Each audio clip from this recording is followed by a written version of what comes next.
Number 3 سورۃ آل عمران آیت number 165 تفسیر اولما اصابتکم، کیا جس وقت پڑی ہے تم پر مصیبت یہ مصیبت، یہ جو تمہارے ساتھ ہوا ہے، یہ جو 70 آدمی شہید ہو گئے ہیں، تم کہتے ہو مصیبت ہے، قد اصبتم مثلیہا، تم اس سے دگنی مصیبت دوسروں پر ڈال چکے ہو۔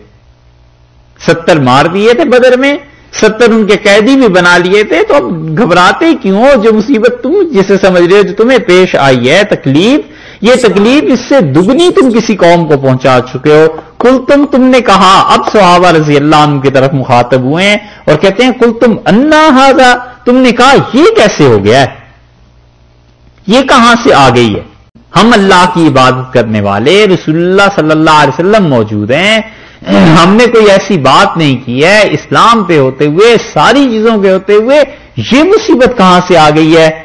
قل تم انا ھذا، تم کہتے ہو یہ کہاں سے آ گئی ہے؟ قل ھو من عند انفسکم، کہ یہ تمہارے اپنے ہی جی سے آئی ہے، یہ تمہاری اپنی طرف سے آئی ہے۔ کیوں رسول اللہ صلی اللہ علیہ وسلم کی بات نہیں مانی؟ کیوں تم نے اس درے کو چھوڑ دیا؟ یہ دیکھا ہے ظاہری اسباب اور سامان کتنے ضروری ہیں۔ ظاہراً ایک بات ہو گئی کہ اس درے کو چھوڑ دیا، ساری فتح شکست میں تبدیل ہو گئی۔ اللہ نے کہا ہے یہ جو وقتی طور پہ آیا ہے یہ تمہاری اپنی حرکت کا نتیجہ ہے۔ اس سے معلوم ہوتا ہے کہ انسان جتنے بھی دین کے کام کرتا ہے اسباب وسائل ان چیزوں کو مد نظر رکھے، دیکھے، پھر اللہ کے بھروسے پہ ان کاموں کو کرے۔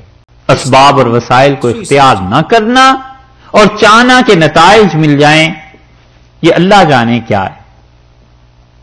عام حالات میں ایسے عام مسلمان کے لیے جائز بھی نہیں، کسی کا حال ہو جائے تو ایک الگ بات ہے کہ اسباب اور وسائل کے بغیر ہی اللہ نتائج مرتب کر دے تو بالکل ایک ریئر کیس ہے، شاذ و نادر ہے، ہوتا ہے ایسے بھی ہے، لیکن اس کے لیے بہت بڑی شرائط ہیں۔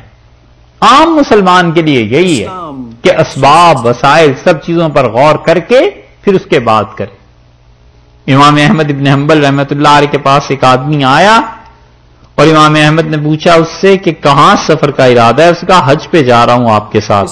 تو انہوں نے کہا تمہاری جیب میں کتنے پیسے ہیں؟ اس کا پیسے تو کوئی نہیں۔ تو فرمایا پھر خرچ کیا کرو گے؟ اس سے کہا اللہ پہ توکل، بھروسہ۔ تو انہوں نے کہا معلوم ہوتا ہے دوستوں کی جیب پہ توکل کیا ہے۔